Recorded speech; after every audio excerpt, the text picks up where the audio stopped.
And Chase is going to be reaching out to Commissioner Sisnet to see if he's having any issues, but I think we can go ahead and proceed. Okay, thank you. So welcome to the June 28, 2022 special call meeting of the Tennessee Public Charter School Commission. The Charter Commission is holding this special call meeting to consider and vote on time-sensitive matters. I want to recognize Ashley Thomas to provide the statement of necessity for today. Ashley? Thank you, Chairman. This is Ashley Thomas. This commission meeting is being conducted pursuant to TCA 8-44-108 that permits a governing body to allow participation by electronic means of communication where a physical quorum is not possible. As commission business requires a decision prior to the regularly scheduled July meeting, the necessity of this special call meeting is for the commission's deliberation and action on items as set forth in the June 28th, 2022 agenda. This meeting is being recorded and will be available after its conclusion via link on the commission's website. A call-in number was provided on the commission's website for the public to participate, and a statement of necessity shall be filed with the Secretary of State pursuant to TCA 8-44-108. This is Tom Griscom. Thank you, Ashley. As a reminder, all votes of the commission today will be conducted via taking a roll call vote. Please identify yourself, as I didn't when I started this meeting, so I apologize. Prior to speaking or making a motion, I believe we're now ready to call the roll. So Chase, please take a roll call of the commissioners. This is Chase Engle. Commissioner Hanson Present. is present. Commissioner Levine. Commissioner Patterson Here. is present. Commissioner Richards Here. is present. Commissioner Sisnet Here. is present. Commissioner Smith Here. is present. Commissioner Tucker Here. is present. Commissioner Woodson Here. is present. And Chairman Griscom Here. is present. Mr. Chairman, you have a quorum. This is Tom Griscom. Thank you, Chase. We'll begin by voting. We will be voting on two matters that require commission action before our quarterly meeting in July. First, we'll take up the amendment petition appeal the commission received from KA at the Crossings. Second, we'll consider the amendment petition submitted by Chattanooga Collegiate Prep. Does anyone have questions or comments before we vote to approve the agenda? Seeing none, Chase, would you call the roll? Chase Engle again. Commissioner Hanson Aye. votes aye. Commissioner Patterson Aye. votes aye. Commissioner Richards Aye. votes aye. Commissioner Sisnet Aye. votes aye. Commissioner Smith Aye. votes aye. Commissioner Tucker Aye. votes aye. Commissioner Woodson Aye. votes aye. Chairman Griscom Aye. votes aye. Mr. Chairman, the motion is approved. Thank you. This is Tom Griscom. In accordance with Commission Policy 1.200, we reserve time for up to 30 minutes for public comments. Chase, can you please introduce any individuals who may have registered for public comment? Yes, sir. The first one I have on my list is Dr. Avery Finch.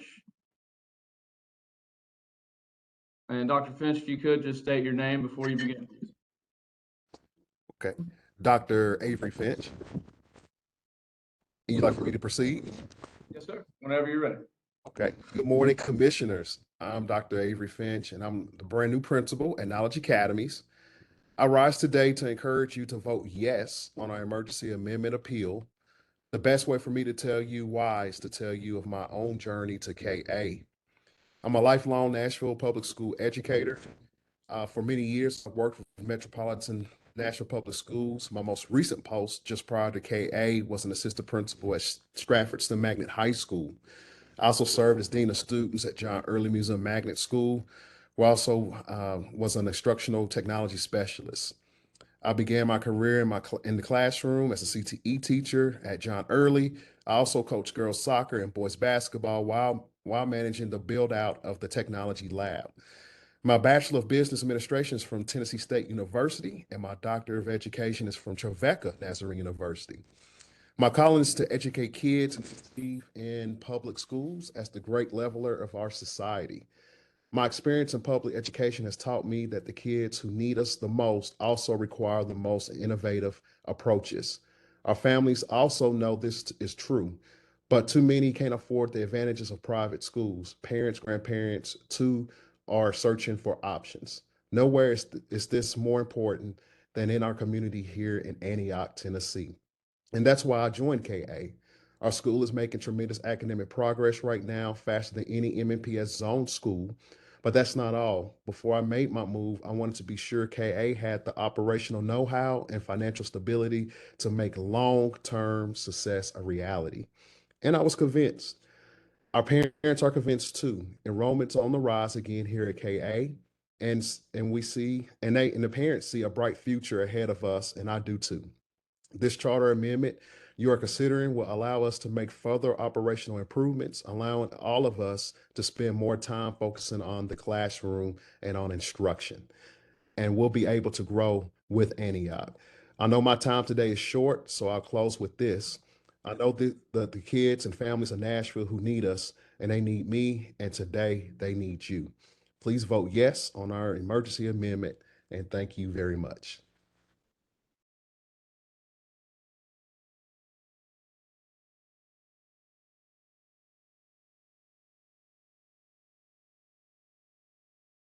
Ms. Tom Griscom. Chase, do we have other people who are waiting to make a public comment?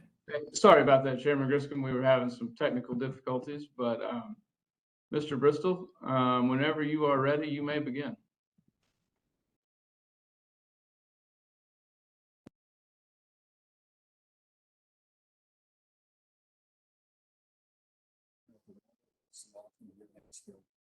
And I'm also the board chairman of Knowledge Academies. And I'm here today primarily, I wanted here in person to thank you for your attention to Knowledge Academies. We've got some history with you all, so thank you for this opportunity. Mr. Bristol, pardon me, this is Tom Griscom. Can I ask Chase to work with you? I may be the only one, but I can barely hear you.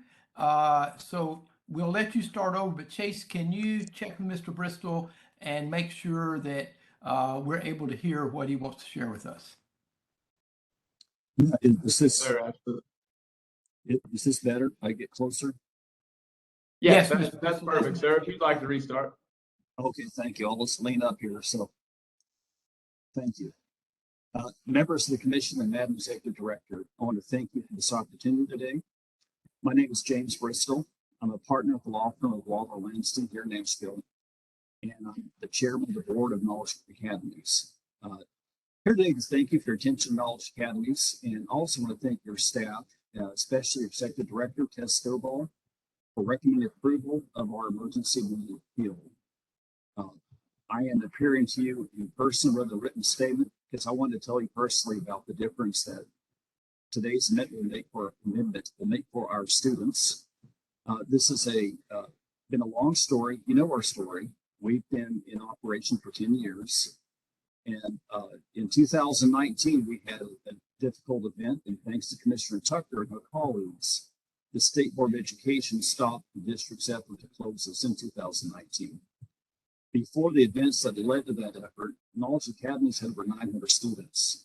And after that effort, we stayed open, but we found ourselves with fewer than 400 students. That was a very difficult time. But even after the pandemic, families have now returned to Knowledge Academies, and our enrollment is moving up once again. I think we've seen we have more than 520 students enrolled in fall now. Good teachers stayed, and financially, our budgets have been balanced, and we have operating surpluses now. People sometimes talk about what our charter schools doing differently. Well, we are innovative. During the pandemic, we were the only public school in Nashville to keep our schools open, and it really made a difference. Our students learned better. Our recent TBOS scores, according to your executive director, are higher than all the surrounding MNPS schools. So we think it did make a difference. And we're asking to consolidate our charters, and we ask you to follow the excellent analysis. I read the executive director's report and I thought it was very thorough. There's one part I want to highlight, and that is this quote: "The consolidation creates efficiencies in delivery of academic programming and puts Knowledge Academies in the best posture to continue achieving its goals for academic growth." The KA network has established itself as a viable choice for families in Southeast Nashville and has shown growth and an intent to continue building on its excellent successes. We've had a good run of the past 2 years. We've had some remarkable achievements. We are now, after a setback, we're back on track and poised even more. And that's what all we're seeking today. And on behalf of KAA, I want to thank you all for all you did to empower students and families in public education. Appreciate your attention.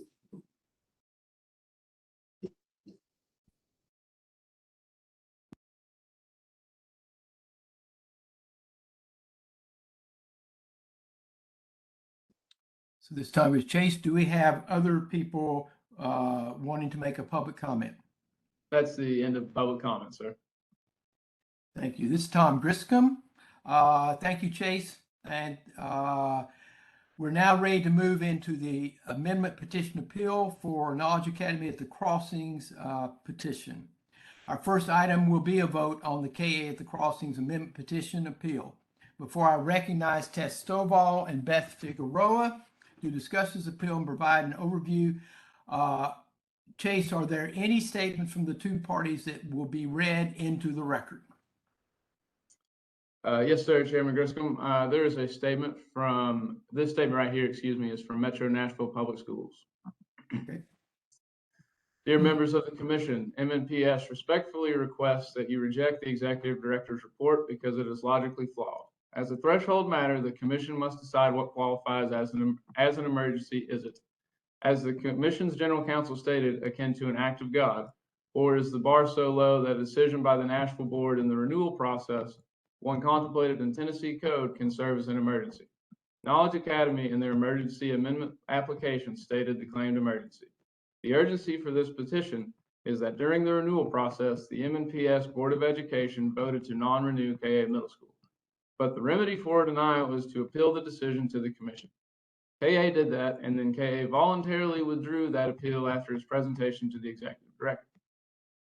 The executive director's analysis wholly fails to address the role of the renewal appeal process, and that KA voluntarily withdrew their appeal. That withdrawal meant that any errors in the renewal process were not addressed through the proper means laid out under law. In KA's own application, the emergency is the Nashville Board's decision, which is contemplated under statute. The executive director doesn't state how a function contemplated under state law could be either unanticipated or extraordinary. Any issue with the charter renewal process should not properly be before the commission on this matter. To hold otherwise is to allow KA to, in effect, create an emergency. But simply, KA tried a strategy that did not work. Allowing that to constitute an emergency allows the exception, i.e. filing an emergency petition, to swallow the rule, i.e. filing amendment petitions by the fall and spring deadlines. The executive director, in effect, argues that the renewal process was fatally flawed because MNPS did not file a renewal report. That qualifies as an emergency. Even if the process was fatally flawed, and it was not, any issue should have been addressed through the renewal appeal process. An issue with one school's renewal process should not constitute an emergency that would justify an off-schedule charter network reorganization. KA engaged in the charter renewal appeal process, but abandoned it once it realized its prospects of prevailing were slim due to academic, operational, and financial issues over the term of KA Middle School. Pursuant to TCA 4913-121B, the charter renewal process contains an analysis of the previous 8 years, and as such, KA was aware, at least, that the school had been on probationary status during the review period. Simply put, KA voluntarily withdrawing its renewal appeal does not constitute an emergency. The executive director fails to note that the governing board's letter in December of 2021 was not an actual amendment application and was in fact made conditional on the Nashville board approving the renewal of KA Middle School. Troubling as well is if the renewal report had been issued, the executive director's analysis suggests that on that date, the renewal application is essentially prejudged by either approved or denied. Otherwise, pursuant to the appeal application process outlined under TCA 4913-121, KA should have been able to anticipate that a denial of the renewal application was a possibility. Given the executive director's flawed analysis of the emergency in this matter and the issues that overturning the Nashville board's decision would cause for that understanding of what constitutes an emergency, MNPS asks the commission to reject the executive director's recommendation.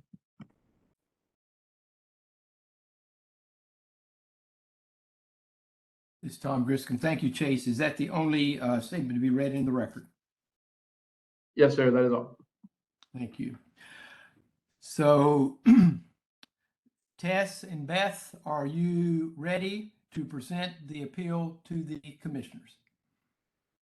Yes, we are. Thank you, Chair Griscom. This is Tess Stovall, Executive Director of the Charter Commission. I have given the detailed and complex facts in this appeal. I have prepared a PowerPoint presentation that's going to walk us through at a high level everything that's contained within my recommendation. Before I pull up the PowerPoint, I did want to ground us in what is the Commission's charge in an amendment petition appeal. So the Commission's charge is to determine if the denial of the amendment petition was in the best interest of the students, the LEA, or the community. The Commission has an opportunity to either affirm the decision of the LEA to deny the amendment petition, or to overturn the decision and remand it back to the district with written instructions to approve the amendment. In either case, the district shall remain the charter school authorizer. Tennessee Code Annotated 4913-110 and the Commission's permanent rule govern amendment petitions, the process by which amendment petitions may be submitted to an authorizer, as well as the use of an emergency petition, which is the subject of today's discussion. As a part of the Commission's process, we collected information from both parties in the decision around this amendment petition. We held a public hearing and collected public comment. And at that public hearing, both parties were given the opportunity to share their reasonings on the appeal, as well as answer questions from myself. All of this information has been provided to the Commission in advance of this meeting. And this information forms the basis of my recommendation before you all today. So allow me to share my screen.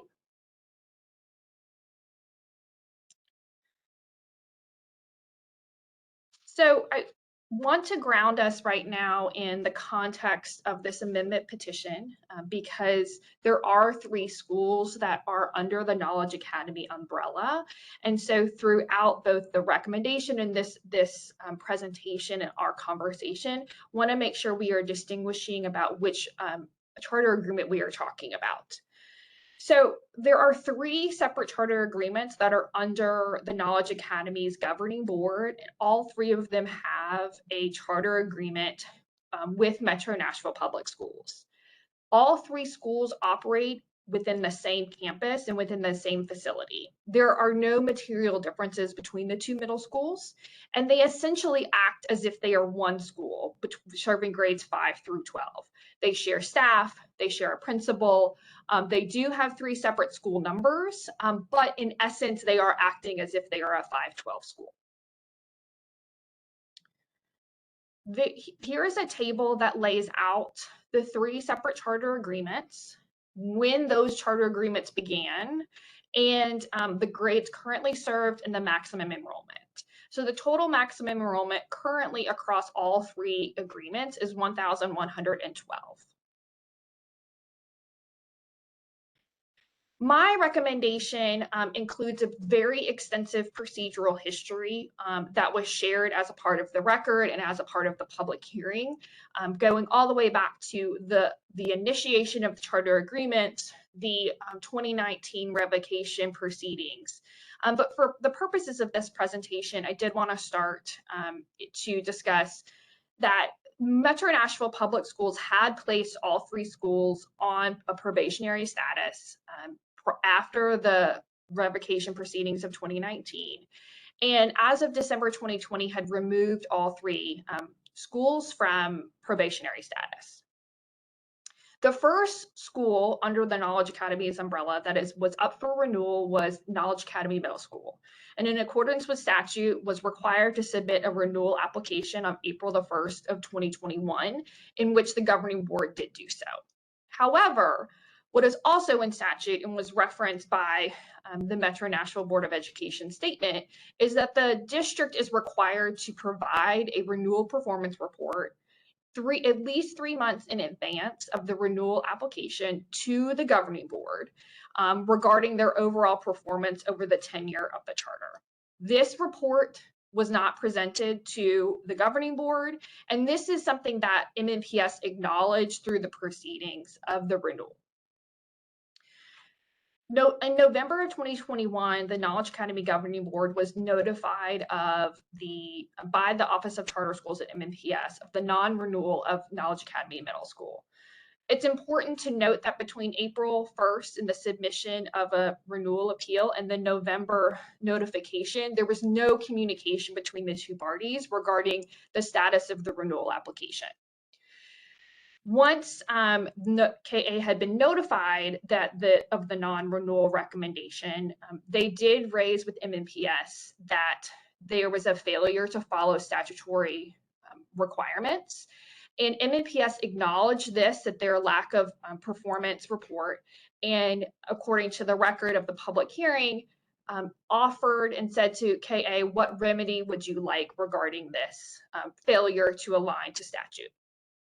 In response to that request, KA submitted a letter to Metro Nashville Public Schools that did propose a consolidation plan and requested to engage in a meaningful conversation about the consolidation plan. However, in accordance with the record, there was no further engagement by MNPS or the parties on this topic, and MNPS subsequently moved forward with the non-renewal of the Knowledge Academy Middle School agreement. As noted in the record, Knowledge Academy did appeal that decision to the commission regarding the renewal, and then subsequently, through the renewal appeal process, filed an emergency amendment petition with Metro Nashville Public Schools to consolidate the 3 schools under the KA at the Crossings charter agreement. I do think it's important to note that the commission's permanent rule on amendment petitions, there were changes that went into effect on February 15th of 2022. These changes at that point allowed an emergency amendment petition to be filed regarding changes to grade structure and enrollment changes. So prior to February 15th of 2022, the only opportunity for a school to make changes to their charter agreement around enrollment and grade structure was in the fall petition window. So on March the 28th, Knowledge Academy notified the commission that they were withdrawing their renewal appeal because they had submitted this emergency petition to MNPS, and that they had a desire to remain under the auspices of MNPS and to work with them as their authorizer. Subsequent to this date, the MNPS Board of Education voted to deny the emergency petition, and this decision was then appealed to the commission, which is the matter before us today. The consolidation plan that is proposed within this amendment petition is to consolidate all 3 schools under the KA at the Crossings charter agreement to serve grades 5 through 12 under the enrollment cap of 1,112, which is the current total of the 3 agreements. And then the Knowledge Academy middle and high school agreements would be surrendered. As stated in my recommendation, KA states that this would align to the current operations of the school and allow for academic efficiencies within the school.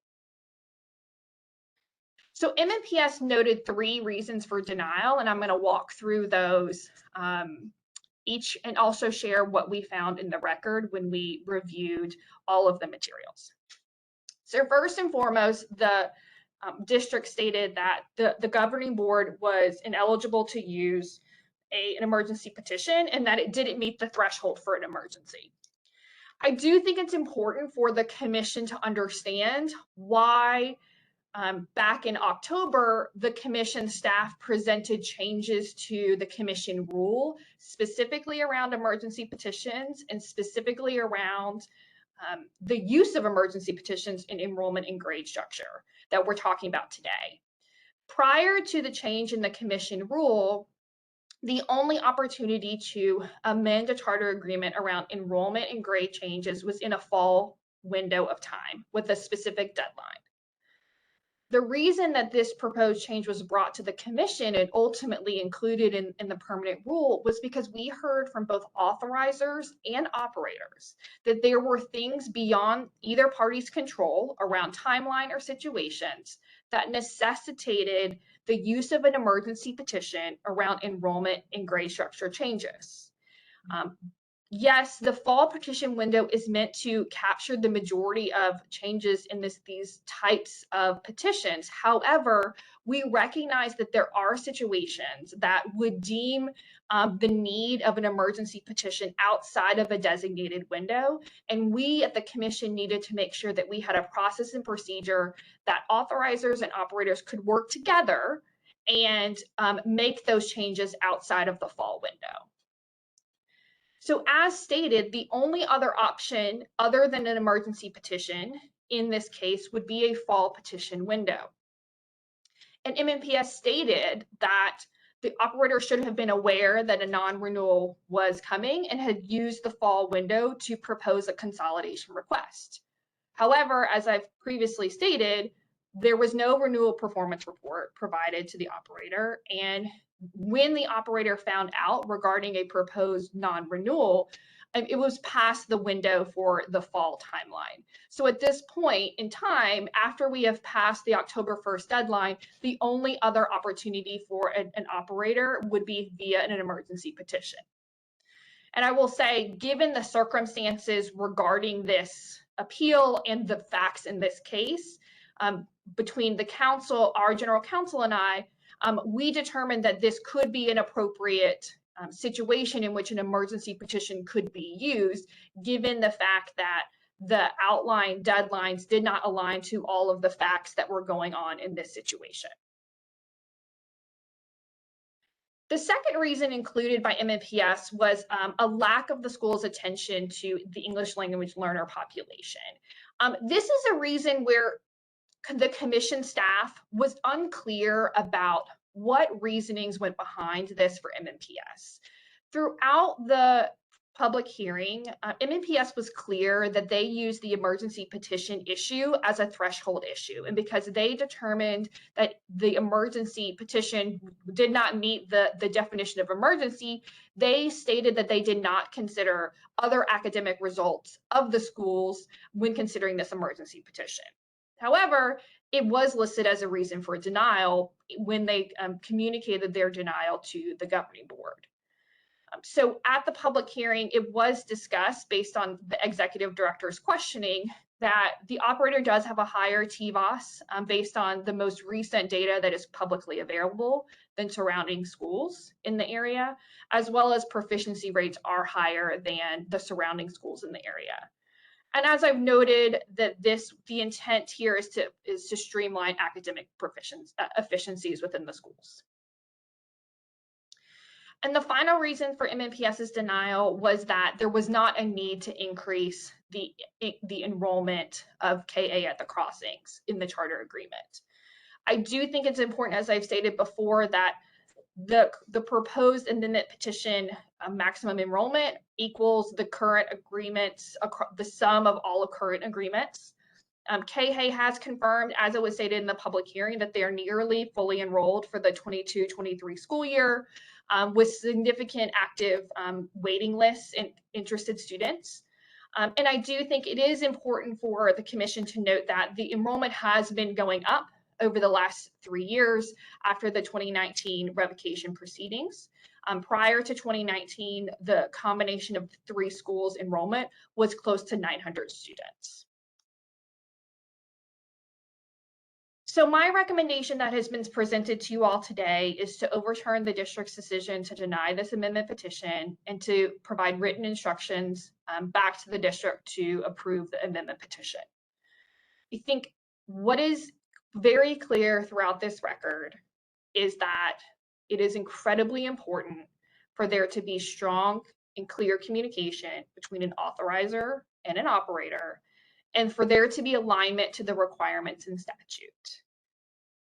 A timely renewal performance report provided by Metro back in December of 2020 may have allowed the 2 parties to have a discussion, far in advance of the current conversation we are having today to determine and would have eliminated potentially the need for this an emergency petition and could have fallen within the fall window. Secondly, there was an opportunity to have meaningful dialogue regarding the proposed consolidation plan and the request for a remedy that MNPS asked for. And again, a mutual solution could have been reached that would have avoided the appeal today. KA has been a viable choice for Southeast Nashville since 2012 and 2013. They do have continued work to do to continue to increase academic growth and proficiency coming out of the pandemic and demonstrate that they are increasing their enrollment, financial stability, and operational stability in advance of a renewal conversation in 25-26. And Metro Nashville has an opportunity to align to quality authorizing standards, align to the requirements in statute in advance of the renewal decision. And my recommendation is the basis of this amendment petition gives both parties the opportunity to do what's best for students, align to statute, and to work together. And with that, Chair Griscom, I will stop sharing my screen and I will turn the conversation back over to you. This is Tom Griscom. Thank you, Tess, for your presentation. And let me take a moment to thank all the staff that has been involved in this. I thought the materials supplied to us were very thorough and just wanted to express that to the staff that's been involved. So before we take a vote or have discussion on that vote, are there questions from commissioners? Commissioner Tucker. You missed me, didn't you, Mr. Chair? This is Wendy Always Tucker. missed you. You know that.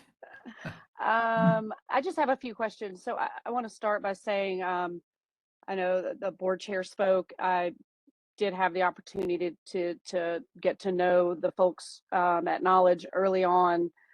I saw there were some real challenges there that I think many of us are aware of with leadership issues, and that board really stepped up and was student-centered in trying to figure out how to keep the schools moving forward. And so I appreciate all of their work. I guess one of the questions I have, and it may be for our legal counsel, if Knowledge if they'd kept their appeal of the revocation pending, could they have done that and still pursued the emergency amendment? And my guess is if they did that, then they're looking at two different authorizers as a possibility, and that gets confusing. Am I right that that's probably why they dismissed the one and moved with the other? This is Ashley Thomas. Yes, Commissioner Tucker, they could have. I think there are a couple of issues there. I think part of it is that the commission is charged with making a decision within a certain amount of time. And I think that timeline would not have worked to hold the renewal appeal. And so I think that was part of their consideration when they decided to withdraw that appeal. Okay. And to add on to that, this is Tess Stovall. I just want to say we did give, once we received information about the emergency amendment petition, we did give the parties to, and Ashley can correct me of basically to put on pause the one appeal to let both parties work through this amendment petition process. However, both parties would have to agree to that because we were under a statutory deadline to complete our renewal appeal process. We did not get an agreement from both parties. And so therefore the only option at that point for KA was to withdraw the renewal appeal. Okay, thank you. This is Wendy Tucker again. So practical impact, and I'm gonna vote to approve. I don't know what the right language is. Tessa's recommendation, so whatever that language is, I don't know. But I'm just, the practical impact of voting in the opposite way, of voting to uphold Metro Nashville, would be that this one middle school, those students, that school would close, right? And those students would have to figure out where to go immediately. Is that correct? Tess Stovall, yes, that is correct. That school would close. They would lose the enrollment and the school number and everything involved within that. I will say, because the renewal appeal was withdrawn, the MNPS has been on the process to close the school, informing parents, et cetera. I can say that the governing board spoke to recruitment of students at the public hearing and some challenges that, again, the two parties have clearly had with each other. But yes, that in essence, that would be. So I think it is important to note, and this was brought up in one of the MNPS board meetings, is that in essence, this is where we currently sit right now is like status quo, right? So in the sense of there are 3 agreements, the maximum enrollment currently as it sits are 1,112 students. So this amendment would just be to consolidate all agreements into that 512, 1,112. This is Wendy Tucker again, but that one school would be closed if we deny this. Those students, some of those students, I assume, just numbers wise, could move to the other middle school, but number wise, they wouldn't all be able to, right? Because you'd only have 2 charters left. That's correct. Okay, and then the last, Wendy Tucker again, the issue that they raised but really didn't raise about English language learner students. Were there any findings during our, and I didn't see it in the report, that's why I'm asking, were there any issues with I saw the TBOS, but were there any issues related to English language students? Was there a larger gap? Was their data sort of an outlier? This is Tessa, but I'll share kind of high level, and then Beth, please feel free to jump in. I will say that is why I specifically noted and asked about it in the public hearing, because there was relatively very little information within the information provided by MNPS about the reasons for denial beyond the basis of the emergency petition. So there was nothing in the emergency or the petition process and the information we gathered that was necessarily an outlier, and so, or really discuss the issues. But so that's why it was we were not sure how the academics just in general or within subpopulations were evaluated, because there was very little information contained within the record regarding that reason for denial. I want to recognize Beth Figueroa to see if there's anything else she would like to add on that topic. Yes, I would just add that Knowledge Academy was placed on TSI due to the lack of serving EL populations originally, but they were removed from TSI status. This is Wendy Tucker. What is TSI? Sorry. TSI is targeted support and intervention. Is that, correct me if I... Yeah, this is Testo. It's a federal designation regarding achievement gaps, and they had been placed on TSI. I'd have to look at my dates in maybe like 2019, and then got removed in 2020. So that, I think, potentially that was the reasoning, but again, there wasn't a substantial amount of information in the record regarding that reason for denial. Okay, Wendy Tucker again. Regardless of that, they are no longer designated to our understanding. I mean, I get that we're not the authorizer, we don't oversee them, but I'm just, we are student centered, and I just want to know if there's an issue about students, English language learner students in the school, that I want to make sure that the governing board who's on here is listening, and that they are moving forward to try to address those issues. Tess Stovall, that's correct. They are no longer on that federal designation. There was nothing in the record that was leading to concerns, continued concerns regarding that. Okay, thank you. It's Tom Griscom. Commissioner Smith, were you also trying to raise a question or make a point? More of making a point. Okay. So as I read Tess's report, and this is what has me of the greatest concern at this point, because this is now, I think, the 3rd time that we've seen this same type of action starting to occur, which is a school district not following their statutory responsibilities under state law to provide information to charter school operators. I get that you may not like some of the schools in your district. You do not get the choice of whether or not to provide the operator with information for them to make the best decision. State law required you to provide this operator with something you did not do. You had zero problem then informing students of a decision that was made without actually communicating with the charter school. So I am with our executive director that I am going to vote to sustain what she's bringing forward. But I want to make sure that Metro Nashville is very clear in this because it's happening over and over again.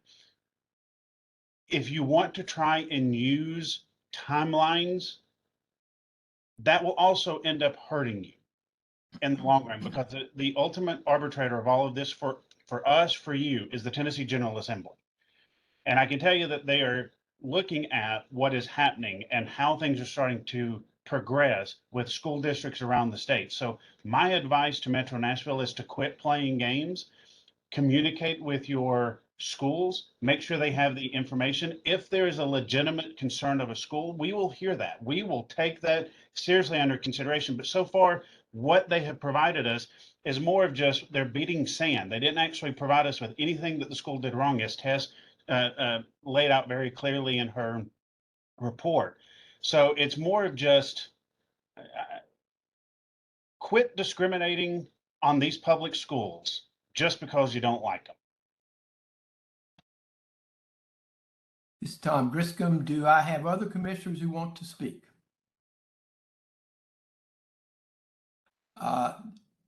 I want to say two things. I want to build off part of what both Commissioner Tucker and particularly what Commissioner Smith said. In having looked through this, it is hard for me to understand, Commissioner Smith, to your point, where there are real requirements, and we've seen this before, of providing data, information for for a decision to be made, but to avoid or just ignore deadlines that are there, as you said, but by statute, to at least work with and allow a decision to be made based on facts.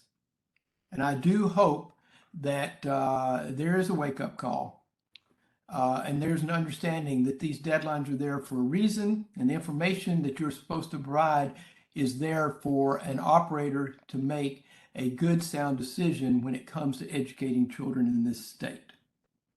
The second piece that I think is unfortunately got missed is we take 3 charter agreements, put them together.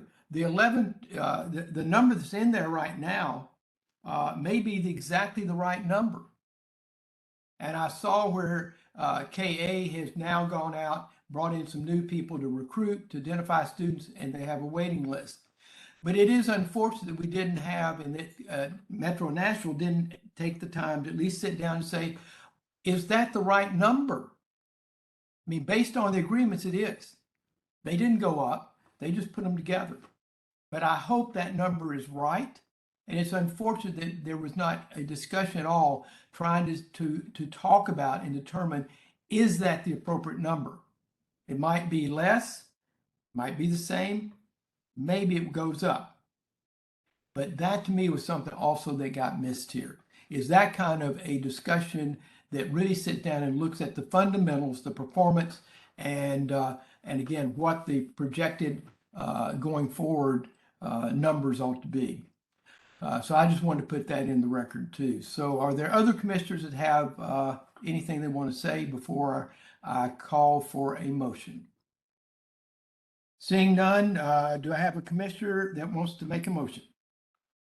Eddie Smith, I'll make the motion. And the motion, Tucker, I'll Commissioner Smith. second. Eddie, would you please state the motion? Yes, motion to approve the executive director's recommendation that we override Metro Nashville Schools in the decision. Thank you. Commissioner Tucker, do you agree with that motion? I do. I seconded him without it, but I agree. Okay, thank you. I just wanted to have it on the record. I think we know what Tess's recommendation was. I want it set into the record. Is there any discussion before we have the vote? Chase, call the roll, please. This is Chase Engel. Commissioner Hanson? Aye. Votes aye. Commissioner Patterson? Yes. Votes aye. Commissioner Richards? Aye. Votes aye. Commissioner Sisnet? I didn't quite hear you, sir. Sorry, this is Commissioner Cisnet. I vote aye. Votes aye, Commissioner Smith. Aye. Votes aye, Commissioner Tucker. Aye. Votes aye, Commissioner Woodson. Aye. Votes aye, Chairman Griscom. Aye. Votes aye. Mr. Chairman, you have 8 ayes. The motion is approved. Thank you. Our next item, this is Tom Griscom on the agenda, is the amendment petition from Nashville Collegiate Prep. I'd like to recognize Tess Stovall and Beth Figueroa to discuss this petition and answer any questions from commissioners. Tess? Thank you, Chair Griscom. This is Tess Stovall. I'm going to start out the overview of this presentation, and then I'll be passing this to Beth Figueroa. Our theme for today is amendment petitions, and as we've talked extensively, the statute charges the commission to develop and oversee the amendment petition process, which we have set out in commission's permanent rule. So the focus of this conversation is an amendment petition that was submitted by Nashville Collegiate Prep. So as we've discussed, under the commission rule, a charter school may file an emergency amendment petition outside of the established timelines if there's an extraordinary unanticipated event that occurs. An authorizer has 60 calendar days to review and take action on the amendment petition upon filing, which is what brings us to the special called meeting here today. Rethink Forward has filed an emergency amendment petition to increase the enrollment of its K-8 agreement to 1,292 students. Upon receipt of that petition, commission staff reviewed the information against the department scoring rubric. We requested additional information from the operator. We conducted a follow-up phone call with the operator. And based on the totality of that information, in addition to the due diligence of our work currently with the operator, this is the basis for my recommendation. The School Performance and Accountability Committee did meet last Thursday at a special called meeting to discuss this amendment petition. We had a robust conversation. Committee members asked lots of good questions. And ultimately, the recommendation was to advance the petition forward with a positive recommendation to the full commission. I would like to recognize Beth Figueroa to walk through the details of my recommendation before we pass it back to the chair. Thank you, Tess, and thank you, commissioners. My name is Beth Figueroa, and I will now walk you through the recommendation that has been provided to the commission in advance of the meeting. And then after my presentation, I will hand the discussion back to Chair Griscom to facilitate the discussion. NCP began operation during the current school year in August of 2021, and their campus is located in the southeast region of Nashville. During school year 21-22, the school serves students in kindergarten through 5th grade, and their current charter agreement allows them to expand up until the 8th grade and serve a maximum enrollment of 770 students. For school year 22-23, the school will serve students in kindergarten through 6th grade. The school's current facility has a maximum enrollment of 468 students, and therefore it is only large enough to accommodate kindergarten through 4th, and then one class for grades 5 and 6. Based on this limited facility space, the school has been actively searching for a facility to house the 5th through 8th grade at the enrollment amounts that are included in their charter agreement. Despite the school's effort to secure a facility in the Antioch area, they were not able to find a location that was either suitable or that was willing to sell. And so the governing board determined that securing land and building a new school would be the best option for them moving forward. NCP identified property, and they did enter into escrow on this land, and it is large enough to build a new facility. And through their board discussions, as well as through their budgeting process, they determined that the most feasible and effective use of the land, as well as to meet the financial requirements to build the facility, pay their rent, would be to expand that enrollment up to the 1,292 students that are included in the amendment agreement. NCP proposes to keep kindergarten through 4th grade at the current location, and then the new facility would serve students in grades 5 through 8. Commission staff, we completed the review of the amendment application. We also looked at end of the year internal assessment data, which was provided by NCP, and staff also had discussions with the operator. Our review focused on the characteristics of a strong response as defined by the Tennessee State Department of Education's amendment petition rubric. All the while, we also recognize the NCP does have facility constraints at this time, and we determined that as the authorizer, we wanted to be a collaborative partner with the school in order to support them as they serve the students that they have enrolled. During our review, we considered the academic results for NCP. And since NCP has been open for less than 1 year, there is no state testing data available at this time. And so based on this, staff really used multiple iReady benchmark assessments for reading and for math. Internal assessment data shows overall growth for students in grades kindergarten through 5th in reading and math over the course of the year. And again, I would just note that while this is promising, this is not official state testing data. Staff also requested disaggregated data for students with disabilities, English language learners, and economically disadvantaged students, and the results demonstrated growth in reading and math for these subgroups as well. Additionally, staff requested data related to the surrounding traditional public schools that are in that area, and we also looked at Noble Education Initiatives. They have knowledge academies in that same area. And comparative TVOS data show that the majority of the surrounding schools scored a TVOS 1 or 2, and NEI middle schools, they scored the TVOS 3. This really demonstrated that there is a need for high quality school options in the southeast region of Nashville. NEI also confirmed that they are fully enrolled for next year, and they have verified that all staff vacancies have been filled, and the network has added additional staff members to support special populations. This includes a new director of student support and a special education coordinator at the school level. They have also established a contract with Diverse Learners Cooperative to support the strategy of serving all students. In order to construct the proposed campus that will house grades 5 through 8, Noble Education Initiatives is working with Ryan Company to enter into a fixed price contract for the land and the construction, and this will be financed by Hamlin Capital Management. You'll notice when you look at the facility site plan that it does include 2 phases of construction, but the amendment petition is only for phase 1.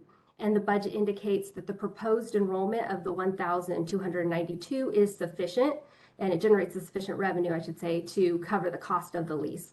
And then the new campus is proposed to open in August of 2023. Our review also noted that NCP provided a realistic and detailed budget, but we also realize and recognize that facility costs are escalating. The school's current contingency plan is to maximize its marketing efforts to ensure that enrollment projections are met. And NEI has confirmed support and commitment to the school by verifying that they are willing, in case of a temporary cash shortfall, that they would help support the school during that time. Community support was demonstrated by parent and staff comments. And as previously stated, the school is now fully enrolled for the next year, which is in line with their goal of 468 students. NCP also has over 50 students on their wait list. They've messaged us as early as today saying that that's continuing to grow, and they are working to fill the remaining 2nd and 3rd grade seats. Commission staff, we met with the School Performance and Accountability Committee on June 23rd to present the amendment petition as well as the recommendation, and the discussion really centered around the network's ability to execute the construction timeline, the need for a contingency plan should the facility timeline not be met, the network's overall capacity, as well as the progress towards supporting special populations. Since the SPA committee meeting, staff has engaged in multiple conversations with the operator, as well as received a written response to this discussion. And the sponsor has indicated that while the timeline for construction does appear to be truncated, as well as ambitious, Ryan Company has already reserved materials such as concrete and steel. They filed for permits, and this gives the construction management company real confidence in their ability to deliver the new school site by August of 2023. The operator also provided documentation to show that the company has completed over 68 projects for K-12 schools, and that they have experience with working with this company, that they consistently meet their timelines. I would say it is worth noting that the operator still has not provided further contingency plans outside of the faith that the timeline will be met. The committee and staff also had robust discussion of how the operator had the capacity to work on opening this new school site, as well as Rutherford Collegiate Prep for school year 23-24. The network is continuing to build its capacity within Tennessee, including recent additions to the network team around special population supports. NEI also has, as a network, provides substantial support to the school, and this includes teams that specialize in curriculum, instructional support, professional development, and finance. The committee asked for an update on the school's year one demographics and efforts to support special populations. And the population of students who are English learners is approximately 31%, which is fairly representative of the community and the surrounding schools. NCP is also aware of the need to increase the number of students with disabilities and confirmed that they have seen an uptick in students with disabilities 22-23 school year. And this is based on students who self-reported their disability through the enrollment process. And the operator stated that it will continue to identify students with disabilities as student records are received, as well as through the school's RTI process. At this time, it is not feasible for the current campus to serve all of their existing students as they matriculate into the 23-24 school year. And commission staff acknowledges the space constraints that the operator is experiencing. And while NCP did do their due diligence in searching for an alternate facility option, they have also contributed to the situation by entering into a 20-year lease for the facility that would not meet their long-term needs.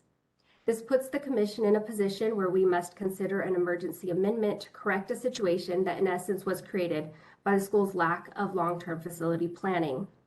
However, staff agrees that the facility plan presented within this amendment petition is a viable facility option moving forward, and it is our goal to be a good partner to the school and support all of their students. It is the recommendation to approve the emergency amendment petition for Nashville Collegiate Prep with strict guardrails to be included in the amended agreement in order to ensure that the school successfully navigates the construction of the new facility and that this expansion is not at the detriment of their current students.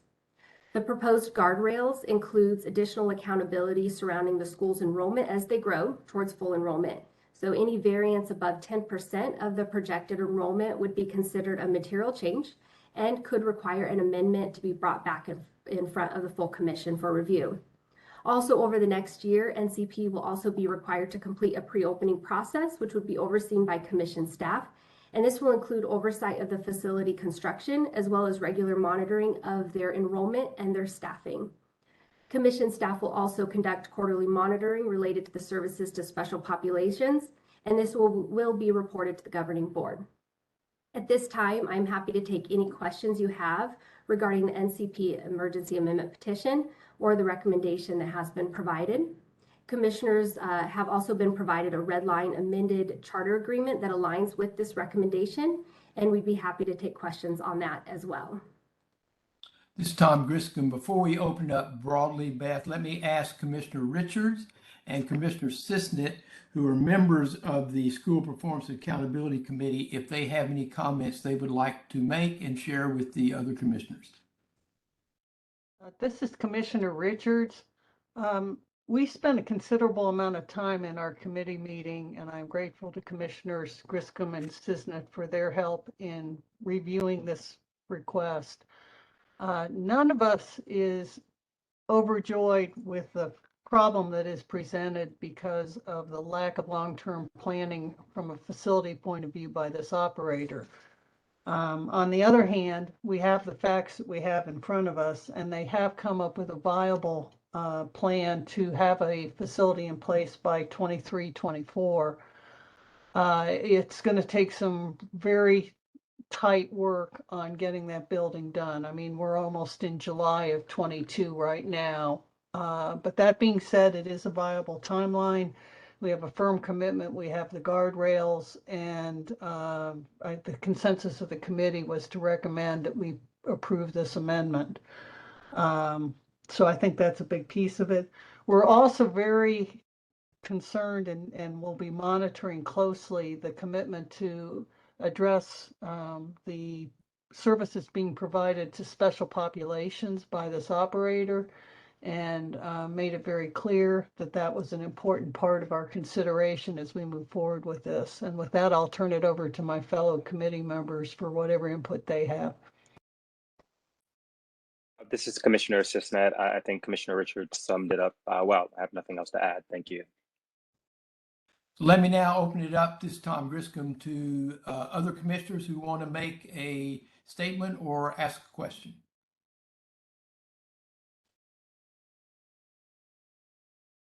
See, Commissioner Tucker. I didn't want to hog the time, so I was trying to see if anybody else.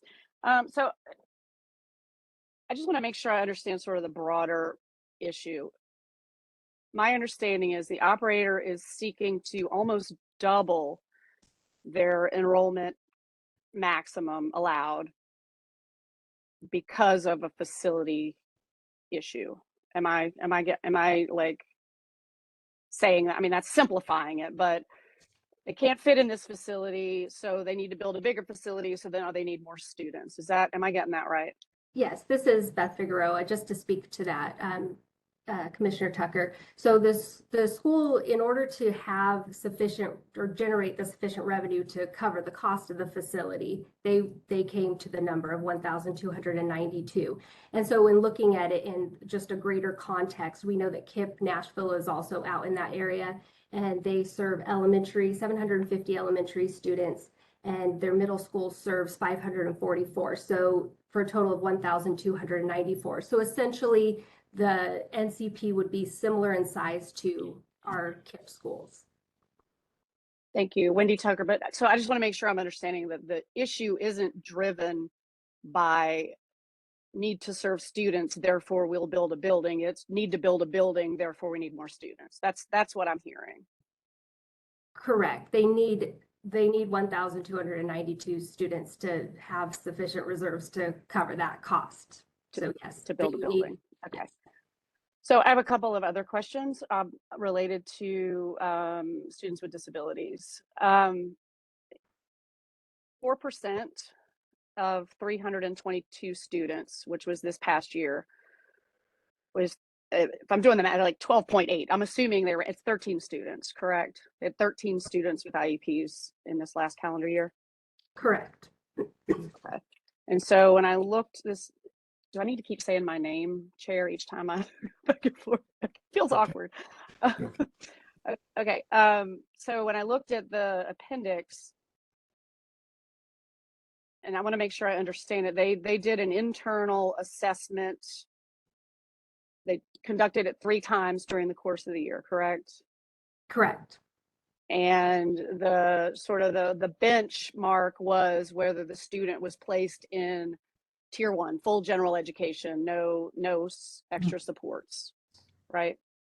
Correct. Okay, and I guess what I'm confused about with that, and I would love some clarity on, is if these are students with IEPs, then they have services and supports in their IEPs that are necessarily in addition to Tier 1. So I'm confused about, are they saying that this number of students like tested out of special ed, or do we know exactly what they're saying? I'm just trying to understand what these numbers mean. Sure. And this is Tessa. I'm happy to share more about those assessments. So yes. The state law now requires all elementary schools to use a assessment primarily for around reading. They can choose either the approved assessment, or they can choose one of their own that then gets approved by the State Board of Education. They have chosen to use iReady as their internal benchmarking assessment. So that is the results that you see.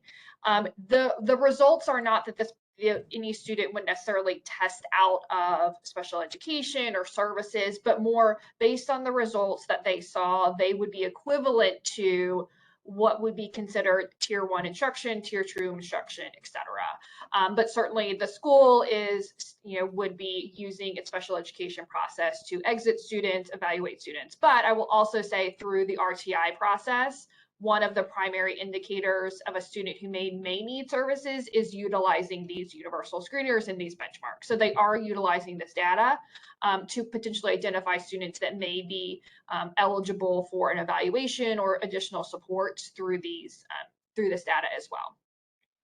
Okay, so Wendy Tucker again. So child find, right, which is required under federal law, that they're using this for child find.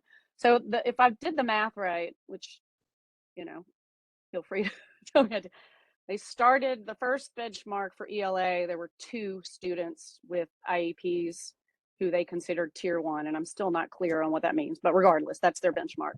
The second assessment, there were 6, and then the third assessment, 7.7. So I don't know if that means 7 or 8. I'm not sure. And then in math, they had 1 student in the first assessment, and then went up to 4, and then went up to 7. And that sounds about out of again, 322 students, 13 students that they have with IEPs. Is that okay? Yes. And do we know, as their authorizer, their district, do we have the data on what disability types that are?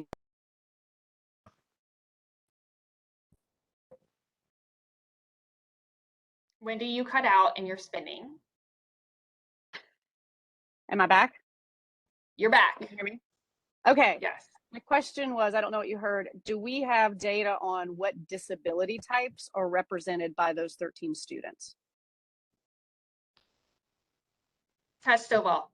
We can pull that. I don't have that immediately accessible. I'm hoping that if Okay. one of our staff members who is listening to this could pull that. But yes, we as the district know those. We run the Easy IEP. We know the disability types. We could very easily pull that information. I don't have that readily accessible right this second. Yes, and I Okay. have received confirmation that we can pull it by disability type and we can provide that. Okay. I'm just, I mean, you know, there is Wendy Tucker again. You know, there is not serving a high percentage or an adequate percentage of students with disabilities in your school. And then there is only serving of that low percentage students with high incidence, less complicated disabilities. And so I'd be real curious on what those disability categories are. You mentioned that they were working to improve their enrollment of students with disabilities and that they had students self-reporting in enrollment. And I'm not going to go into the questions I have about that, but what are they reporting at this point as far as percentage of students with disabilities expected for the next school year?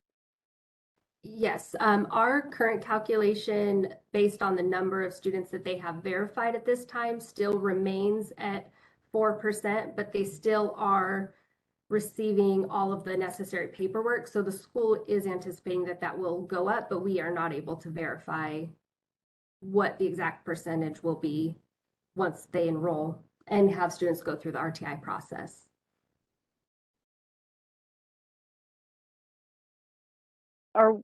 Have they, since our last meeting where I asked a lot of these similar questions, are we aware of whether they have done anything on their website to reflect the fact that they actually provide special education to students with disabilities? Yes, I logged in as early as last week to check, and I had not seen any changes reflective of our conversation during the last commission meeting. But I would say that the school has been very responsive to our feedback, and if that's something in the will of the commission that we discuss with them, we'd be happy to do so.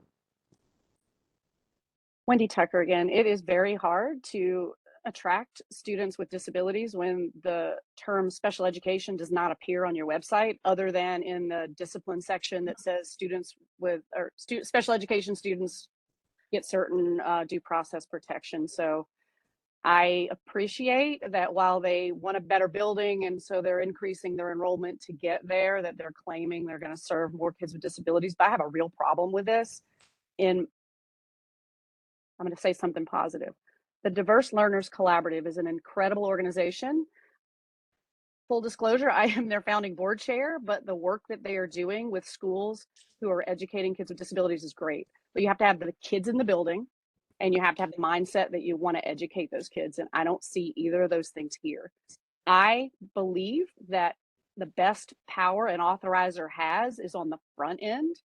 And so I will not be able to vote. I'm just one vote, but I will not vote for this school to be able to enroll more kids at this point until I am comfortable that they have any sort of plan for equity for serving kids with disabilities. So I'll stop there, but that's where I am. Mr. Tom Griscom. Do I have other commissioners who want to comment? Let me make one point, if I may. After our last commission meeting in April, I do know there was a very clear and direct conversation with this operator about what was expected. And Commissioner Tucker, I wanted you to be aware of that.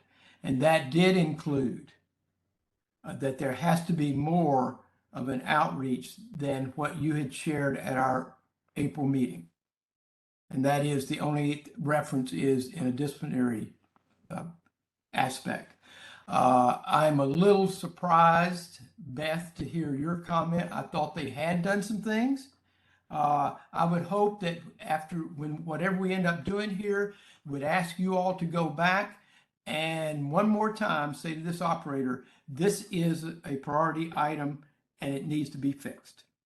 And they need to spend the time, need to visibly show the concern they have in addressing special populations, the outreach to them, and the steps that they're taking. And I would like for you all to report back to us at our July meeting what steps have been taken.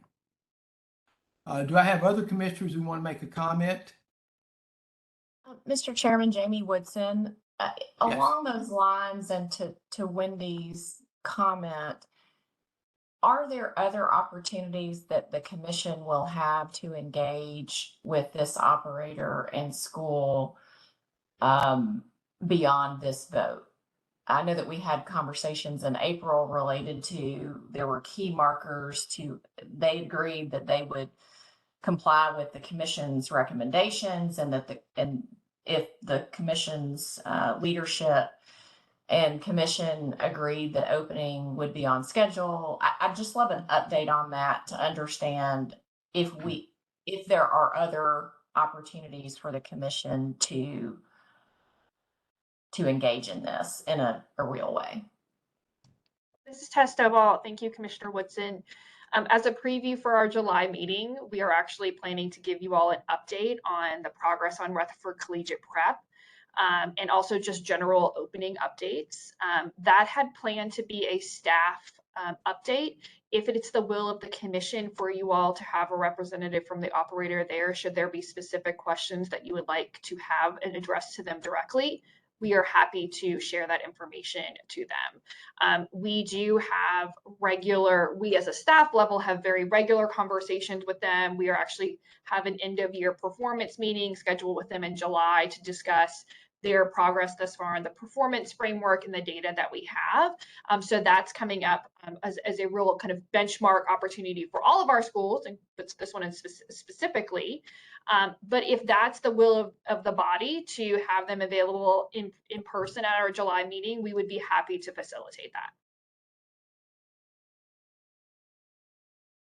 Thank you. This is Jamie again. I don't want to conflate the two schools. I think that's important, but I really appreciate that update on this because there's tremendous relationship, and I do think that these are related to each other, but just appreciate the clarity to not conflate these two. This is Commissioner Richards. I would like to specifically request that the staff reach out to the Nashville Collegiate Prep operator and have them present at the meeting with a summary, a plan of how they are going to enhance their recruiting of special populations, especially as they move forward to the 2023-2024 school year. I know we can't conditionally approve this amendment request, but I agree with Commissioner Tucker. The best way to help folks understand our expectations is to look them in the eye and tell them what our expectations are. And I think given their lack of change on their website since our last conversation with them, that would be a good way to make certain that there is no doubt about what they have heard as far as the commission's viewpoint on this. This is Commissioner Griscom. Beth, let me ask you and Tess, have you all not heard anything from this operator on this issue prior to our vote today? Yes, the school has provided some information related. They did not address the website. I could just read a statement that they stated our effort. This is speaking specifically to student recruitment for students. And they said that their process is broad and non-discriminatory. Their efforts include using MMPS's current student database to mail postcards, canvassing apartments and neighborhoods around the campus, online advertising, attending community events, and use of billboards in high traffic area, and that their enrollment process is in line with federal law, and it's blind to whether a prospective student has a disability with the definition of the Federal Individuals with Disabilities Act. And that it's once the student is placed at the school, that's when they identify them. That's what we've received leading up to today's vote. Thank you. This is Tom Griscom. Tess, let me take Commissioner Richards and Commissioner Woodson's suggestion a little bit broader. I think it would be appropriate for us to look at all of the schools we have. They don't have to appear, but I'd like to see comparative data so that we're able to see. We're focused here because this issue has come up. But I want to make sure that we don't have similar issues with the other schools that are in our portfolio. So we'd ask you all to put together data for us to review. And if you spot that there are similar issues, I would ask you to get some additional background to share with us in April. Do I have other comments from commissioners before I ask for a motion? Chair Griscom, can I just add one thing that I think it's important for the commission to consider? Yes. I stated this in my recommendation in writing, but I want to make sure it's publicly on the record that this operator and other operators understand that we are seeing this as an extraordinary circumstance and not something that we will be entertaining on a regular basis.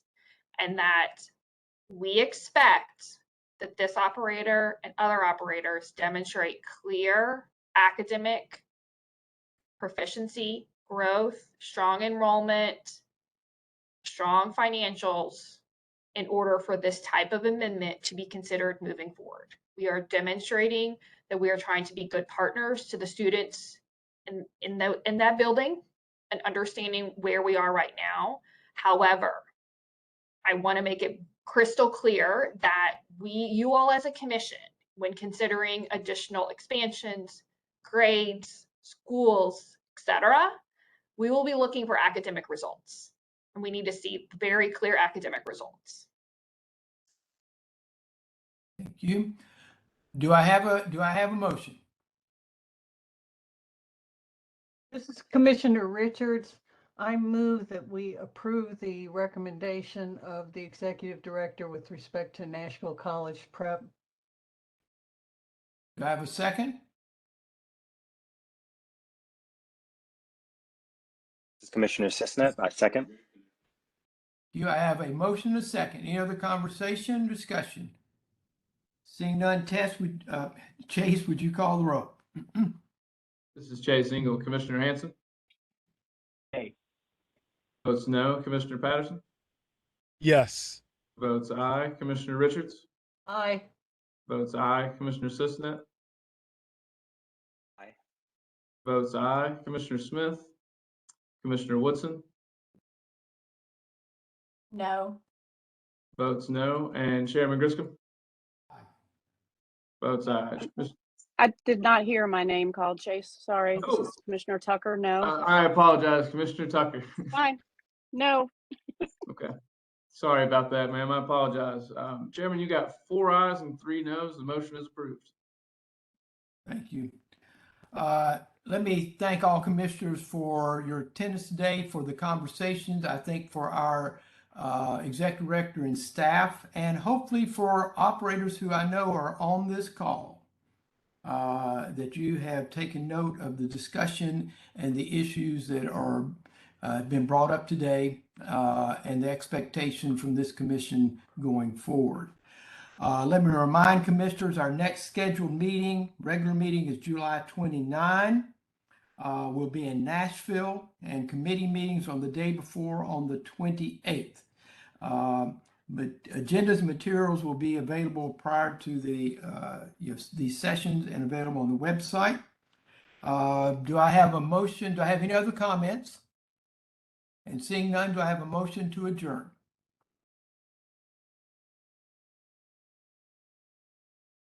I love you all dearly. We can stay here. Move to Somebody want to adjourn. make a motion? This is Commissioner Patterson. So moved. Thank you. Do I have a second? Second, Jamie Woodson. Thank you. For those who would like to remain longer, please stay. Chase, would you call the roll, please? Commissioner Hanson. Aye. Votes aye. Commissioner Patterson. Aye. Votes aye. Commissioner Richards. Aye. Votes aye. Commissioner Cisnet. Aye. Votes aye. Commissioner Smith. Commissioner Tucker. Aye. Votes aye. Commissioner Woodson. Aye. Votes aye. Chairman Griscom. My two grandchildren who've just shown up, I vote aye.